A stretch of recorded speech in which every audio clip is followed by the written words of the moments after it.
Merci Madame la députée. Je fais annoncer le scrutin dans l'enceinte de l'Assemblée nationale. La parole est à Monsieur Joël Giraud pour le groupe radical républicain, démocrate et progressiste pour 5 minutes, monsieur le député. Madame la présidente, monsieur le ministre, madame la rapporteure générale, monsieur le président de la commission des finances, chers collègues, nous nous apprêtons à adopter en première lecture le projet de loi de finances rectificative pour 2015. Comme lors de l'examen du projet de loi de finances, notre Assemblée a très substantiellement modifié le texte, parfois sans l'aval du gouvernement, mais avec un regard que j'ai senti malgré tout bienveillant. Des avancées ont été réalisées, notamment pour les collectivités. Je relèverai tout d'abord l'extension du bénéfice des attributions du FCTVA au titre des dépenses d'investissement des collectivités territoriales sur la période 2016-2022 en matière d'infrastructures dans le cadre du plan France Très Haut Débit. En effet, ce bénéfice s'est éteint comme il était prévu fin 2014. Plusieurs groupes ainsi que notre commission des finances ont défendu ainsi cette extension sans toutefois avoir résolu les conditions pour l'année 2015 que nous aurons, semble-t-il, à traiter dans le cadre de la navette. C'est du moins l'engagement que nous avons perçu chez notre secrétaire d'État au budget. Un autre amendement adopté permettra de faciliter l'exercice par les préfets de leur mission de traitement des demandes par les collectivités du bénéfice du FCTVA et donc à garantir l'efficacité du contrôle préfectoral sur cette enveloppe de 6 milliards d'euros l'an dernier. Nous avons également pérennisé le mécanisme de garantie de perte de CVAE pour les départements dont la baisse annuelle du CVAE dépasse les 5%, un tunnel bienvenu en quelque sorte. La fin de l'exonération de TASCOM, votée pour les établissements ouverts avant 1960 dans les zones touristiques internationales, après le renforcement du taux pour lequel le groupe 2RDP s'est particulièrement engagé l'an dernier, est une avancée de plus. Merci toutefois au gouvernement de mieux faire contrôler cette taxe, dont le caractère déclaratif génère quelquefois quelques oublis.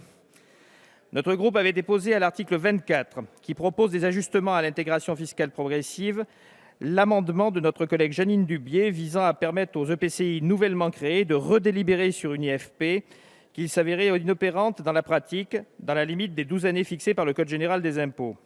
Il a enfin été définitivement adopté, ce qui leur permettra de délibérer dès le mois de janvier. C'est une bonne nouvelle. Nous avions également déposé, après l'article 25, un amendement visant à appliquer aux remises gracieuses concernant les redevances des agences de l'eau et offices de l'eau des départements d'outre-mer, qui sont des taxes et impôts de toute nature, les règles de droit commun prévues par le livre des procédures fiscales. Adopté, ce dispositif permettra d'accorder des remises gracieuses de majoration d'impôts pour certains redevables, notamment les régies publiques des services d'eau des collectivités locales. Au sujet des dispositifs qui marquent ce PLFR du sceau de la fiscalité écologique, là encore, les députés ont fait évoluer le texte, comme par exemple en affectant au compte d'affectation spéciale pour la transition énergétique de 5,5 milliards d'euros créé par le gouvernement les recettes issues de la taxe carbone portant sur les consommations de charbon, de produits pétroliers ou de carburant, soit environ 160 millions d'euros supplémentaires. En ce qui concerne l'article 11 et la fiscalité des énergies, celui-ci profile à l'horizon très proche de 2017 un véritable changement dans les modes de financement de la transition énergétique. Les recettes attendues d'une plus forte taxation des énergies fossiles et les affectations supplémentaires au profit du rachat de l'électricité éolienne et solaire, aux tarifs sociaux et à l'aménagement du territoire vont véritablement dans le bon sens. Le groupe 2RDP se réjouit de l'adoption de son amendement visant à inclure à la liste des activités de transport de personnes et de marchandises qui bénéficieront d'un taux de TICPE réduit de 0,50 par mégawattheure, le transport par câble. En effet, qu'il soit aérien ou au sol, le transport guidé ou par câble est un transport certes utilisé dans les zones de montagne, mais également dans le transport urbain. On peut notamment penser aux 2 ficelles lyonnaises, au futur téléphérique qui, dans le cadre du PDU de Lyon, de l'agglomération de Lyon, reliera Dessines-Charpieu au parc de Méribel-Jonage. Le PDU de Grenoble prévoit lui aussi l'utilisation de ce transport par câble. Ce système fonctionne ou fonctionnera, ainsi que le POMA 2000 de Laon qui dessert la vieille ville. Le fait d'exclure du dispositif le transport par câble, alors que Madame la ministre de l'écologie venait de publier une ordonnance prévoyant de lui attribuer les mêmes servitudes publiques qu'à n'importe quel autre mode de transport, train ou tramway par exemple, urbain ou non d'ailleurs, posait un problème désormais résolu. Concernant les questions agricoles, nous nous félicitons que l'Assemblée ait adopté à l'unanimité l'amendement de notre groupe visant à assouplir les règles en vigueur concernant la déchéance du droit de dégrèvement de 5 ans de la taxe foncière sur le non-bâti dans les parcelles exploitées par de jeunes agriculteurs. Toutefois, pour le prélèvement de 255 millions d'euros sur le FNGRA, nous regrettons la demande de retrait de l'amendement de consensus qui visait à flécher cette somme sur le développement agricole et rural. Mais ne doutons pas que le gouvernement tiendra ses engagements énoncés en séance publique.